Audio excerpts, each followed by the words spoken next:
I have the pleasure to present to you Dr. Martin Luther King, Jr.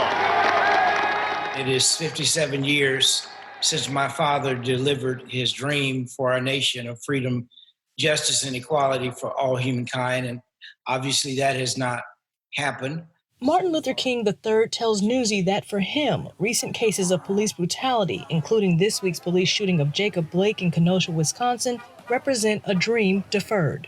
First announced during the funeral for George Floyd, King, along with the Reverend Al Sharpton and other civil rights leaders, will meet on the steps of the Lincoln Memorial for speeches on Friday, and then march to the Martin Luther King Memorial. Joining them, the families of Eric Garner, Breonna Taylor, and others killed by law enforcement. A member of Blake's family will also participate. The 1963 March for Jobs and Freedom led to the Civil Rights Act of '64. Organizers say Friday's march has concrete goals too, like renewing the newly named John Lewis Voting Rights Act, which prohibits states from making changes to voting practices without federal approval, and passing the George Floyd Justice and Policing Act, which gets rid of qualified immunity that shields officers from lawsuits. Both bills are currently stalled in the Senate. Much of what we see today is a result of public policy and policymakers.